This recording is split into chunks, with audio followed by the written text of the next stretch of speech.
I am back in South Africa because you know I love watching South African food. Wait, before I jump into this video, let me bring it back to another point. Donald Trump is a liar. And I hope I might just bleep that out. Donald Trump is a liar.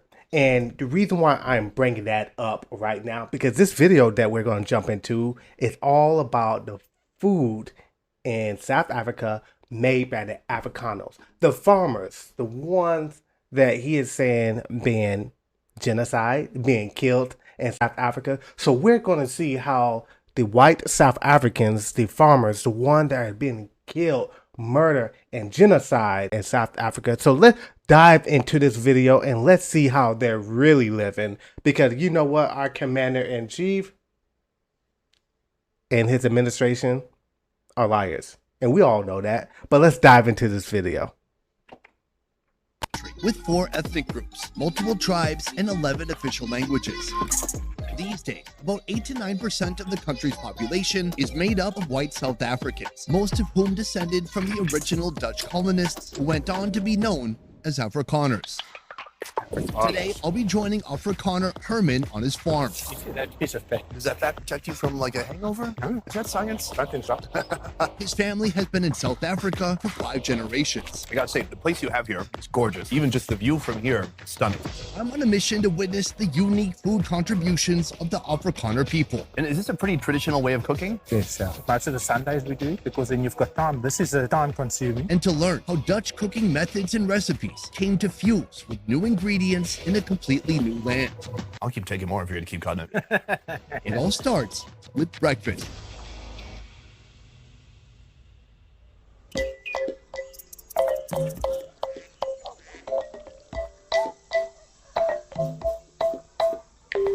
Right now, Cher, the lady of the house, is preparing a protein-packed breakfast. But there's a twist. Her omelets aren't stuffed with ham or bacon, rather a sheep organ. An organ I'm not used to eating this early in the morning. Fresh kidneys extracted just moments ago from a merino sheep. This is a dual-purpose breed, producing high-quality wool and plenty of delicious meat.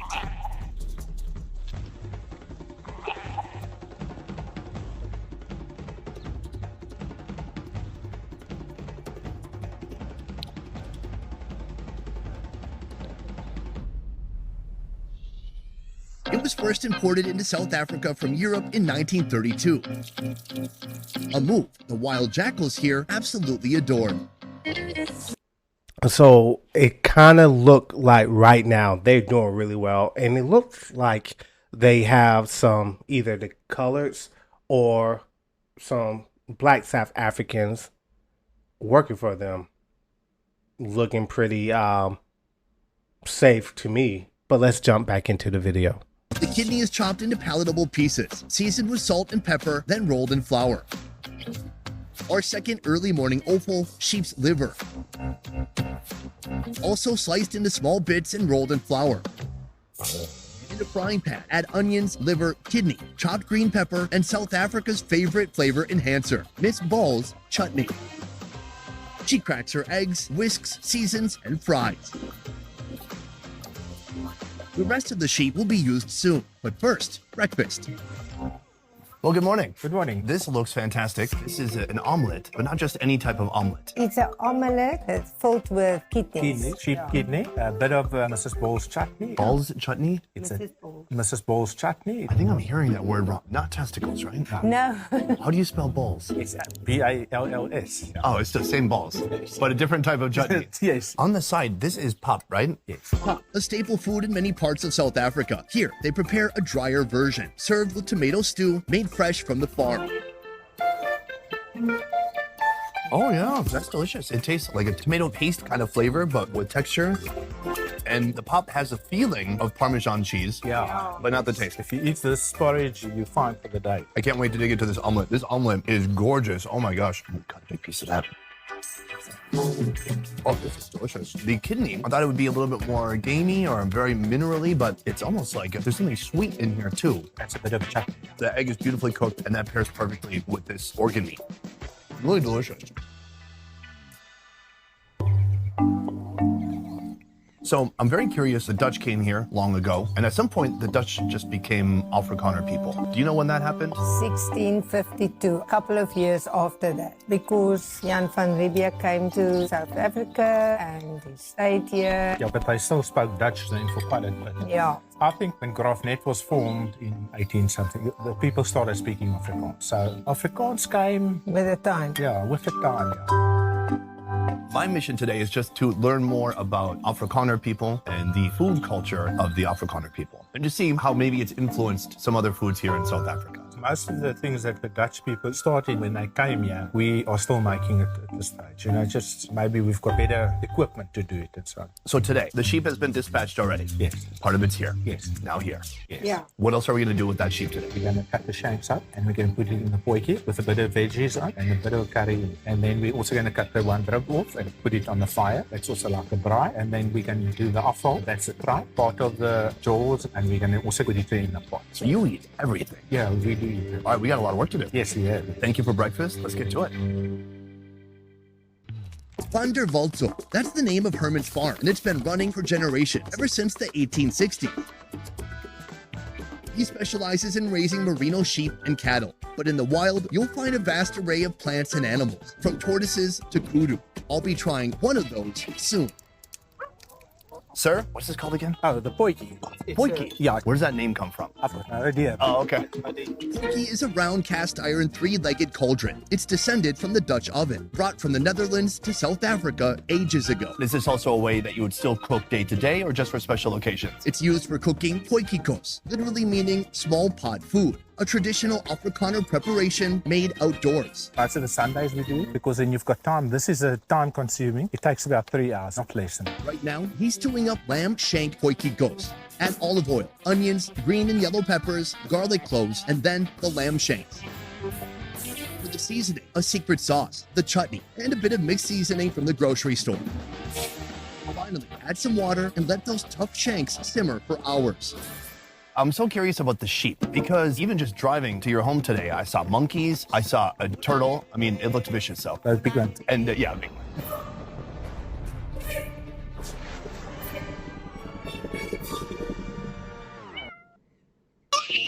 My thought was just there must be a number of animals out there that compete with the sheep. If you farm a sheep, you have to check them every week. You have to shift them to certain camps. If you've got something competing, like a jackal that catches it, then you have to work on it. In the country these sheep originally came from, they didn't have to worry about jackal attacks. Here, they do. As much as the jackals love the juicy, easy-to-catch prey, attacks like these are a big problem for farmers here, especially when the predators lack wild prey. So how do you work on a jackal? Oh, that's nighttime shooting. Okay. Most of the time, yeah. After the potjie simmers for 30 minutes, toss in potatoes, carrots, zucchini, and pumpkin. Then a final flavor blend of curry powder, salt, chutney sauce, and water. Leave it to simmer. What are some of the different types of meat that you eat here outside of the typical, beef, pork, chicken? Springmuck, kudu we eat a lot. It's actually such a healthy food. And it's organic. You never feed them or never give them anything. It's a meat that is very good. Yeah. What about when you're making biltong? What animal is best for making biltong? Kudu. Really? As I said, it's got a very nice smelling meat. It works nice. It makes beautiful. Can we see where you make the biltong? Yes, we can. Let's go. Kudu. They consist of two species of spiral-horned antelopes, the lesser kudu and the greater kudu, which grow up to 5 feet at the shoulder. It's common for game hunters to track kudu as trophies, but also for their deep red, clean-tasting meat. Heck, in South Africa, you can even find kudu in grocery stores. Boom. Biltong. Right here you have a fresh batch of the raw meat. Yes. What part of the kudu is best to use? The back straps and then also your hindquarters. And the others you make sausage. The kudu meat is first cut into strips.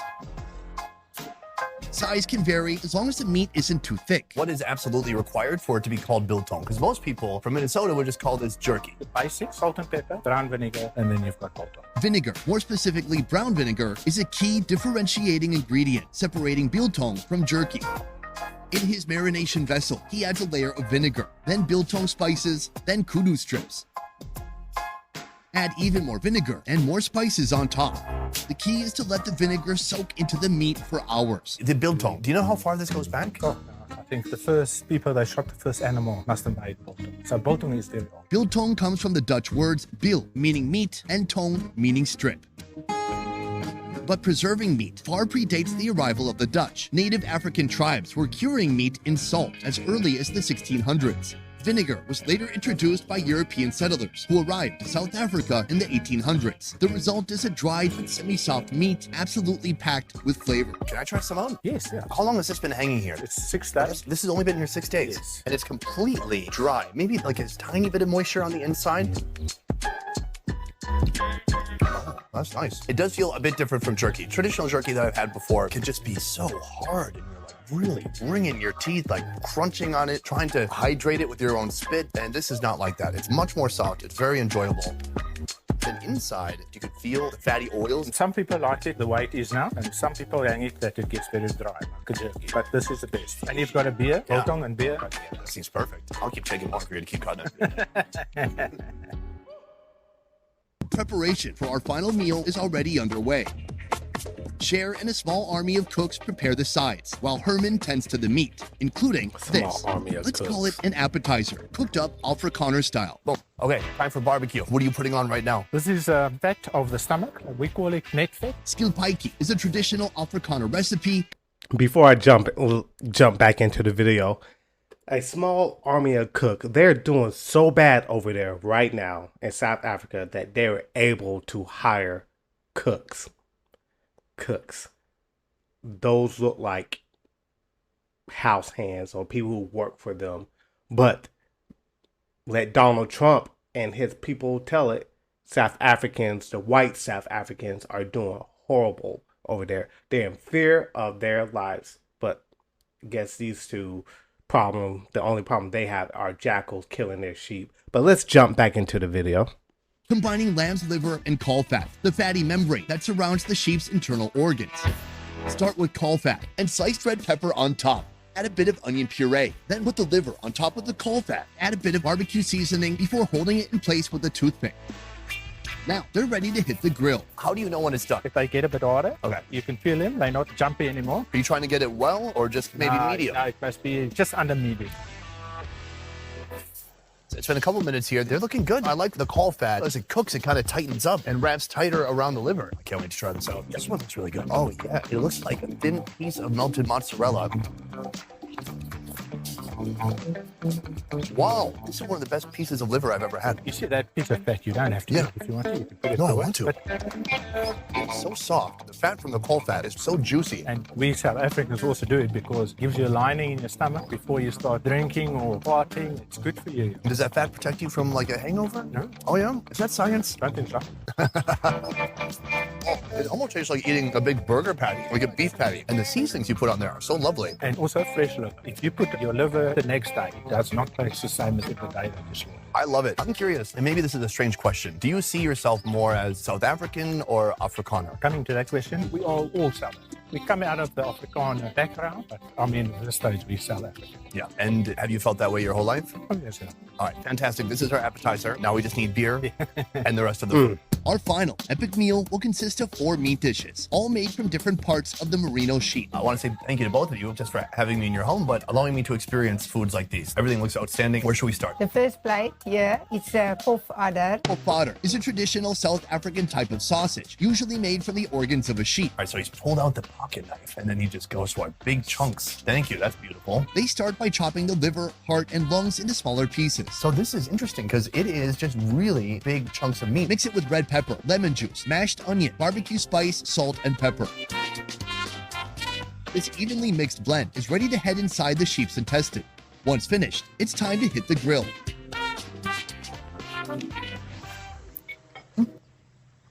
Oh, this is delicious. It just tastes like that rye type seasoning. Yes, yeah. And then the outside, because it's just grilled for a short time, so the intestine is still really juicy and fatty, similar to the caul fat around the liver. What else do we have here? This is afval. In a similar boerewors pot, add olive oil and onions, then sheep tripe and cheeks. This would typically be the main course. Yeah. Hit it with garlic cloves and bicarbonate soda to kill any tripe gaminess. Close the lid and let it cook. Usually farm people, they like afval. So when you're visiting a farm, the first thing they ask you, do you eat afval? After a bit, add curry powder and potatoes. For that final flavor punch, a blend of curry powder, salt, chutney sauce, and water. I'm not going to take a lot. Ooh. And then maybe help yourself to a pumpkin cake. Do you put butter or jam or just eat it straight up? It is straight up there. Combine eggs, mashed pumpkin, baking powder, salt, and flour. Fry the batter in sizzling hot oil until it's crispy. Oh, I'm in love. Finally, sprinkle a bit of sugar on top. It's simple, it's sweet, it's perfect. That's really nice. Sweet and then really rich, just like delicious fried bread. Some nice pumpkin flavor in there. Where did you learn these recipes? Pumpkin cake is an old recipe and it's very easy. All these recipes come from our grandmothers. It's not a new recipe. Well, let's pair that with some stomach. It's very chewy, but the thick curry comes through. A little bit of kick, like a little spicy. I think it takes a bit of the fried taste away. Yeah, you don't want it to be too gamey, and then it goes so well with the pumpkin cake. You were growing up as a sheep farmer. Yeah, we were sheep farmers and we've gone over to cattle farm. How often were you eating sheep? Every day, morning, afternoon, and night, yeah. And you're not sick of it? I don't think sheep you'll get sick of it. There's so many ways to prepare the lamb. So you can make a chop, you can make a leg, you can dry it, you can pot it, you can do whatever you want. That's a great point. This is course one. Let's do course two. Yes. If you're looking for diversity in your sheep meat preparation, No, it ain't try cheese. this. Grilled sheep ribs.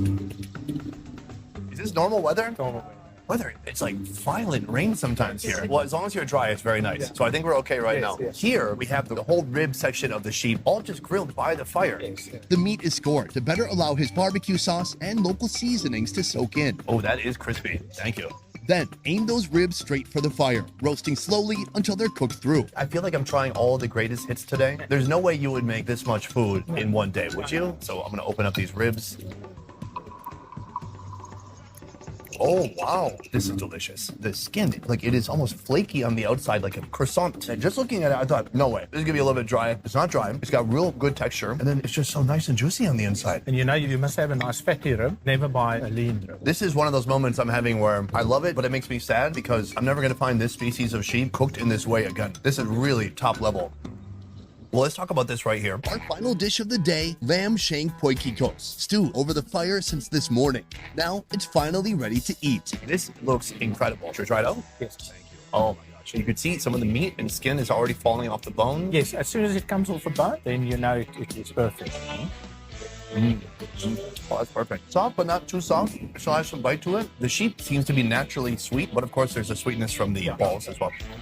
Such a nice pairing of really savory, fatty, deep, delicious flavor, and just really tender meat. Yes. What I just want to say, why we do it this way, we actually do it also as a Sunday lunch. We just put everything in the pot. There's actually no work. Nobody has to stand around and do it. So Right. It just takes time, but not a lot of effort. No. Just got to make sure the jackals don't get it. Yes. That's so, it. So that's it. Yeah. Love it. Well done.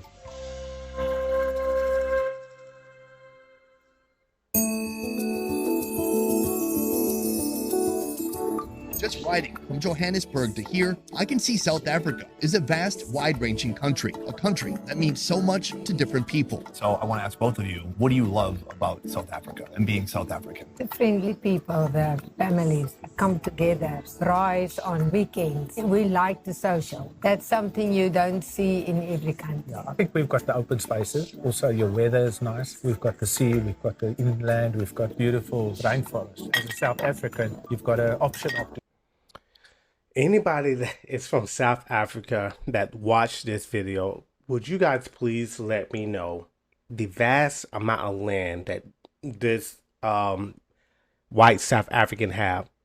How many black South Africans do you know have those vast farmlands or just so much of abundance of land that are in South Africa right now? I would love to know if it's a lot, or if it's still that 80-10% ratio where the 10% of the population owns like 80% of the land. If that is true, please let me know. Because again, these white South Africans that are here in the United States have been taken from their land apparently. But let me jump back into the video. Let's finish this up. doing anything. And we've got a lot of animals. Yeah, you get to eat some of them too. Yes. That's really cool. Best Ever Food Review Show is a small team of independent creators.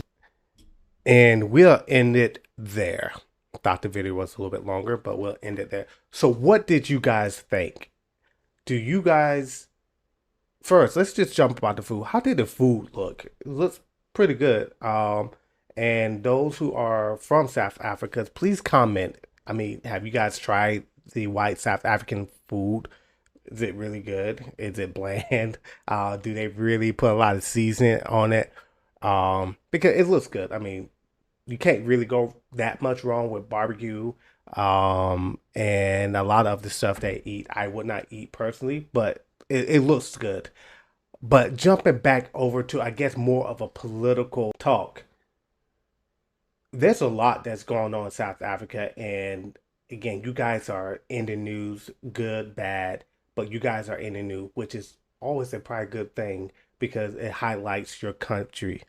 But we're being told that these nasty trailer park trash looking South African that showed up in America are being murdered by you guys or being kicked off their land by you guys. And what is the truth? Is it any truth to it? Because I don't believe it. I do not believe it one bit. But we do have a president, and we do have a president with his Down syndrome looking friend, Elon Musk, who is doing a lot of race baiting and a lot of trying to, I guess, this whole Aryan race brotherhood type of stuff they're doing. And really, it's sick. But one thing for you guys thinking that those white South Africans going to come here, that's one thing that we don't do. We don't play that. And they're not about to come into America and think they're going to be able to do a certain thing like they thought they was doing over there. Because one, we do have those pew pew. And another thing, we just don't care over here. And the only people that should be in fear of these white South African taking anything are the white farmers, because they are going through a lot of shambles right now. And again, those are the ones that should be in fear of anything being taken. And I just hope that when they do come to America, they don't run into the wrong one. Because that's the saying we do say here in America, you found the right one. And if they find that right one, I really hope it is the wrong one, because they will fuck around and find out. And that is how I will leave it today. So what did you guys think about the video? If you like the content, please give me a like. Please give me a subscribe. And I will see you guys in the next video. And I am out.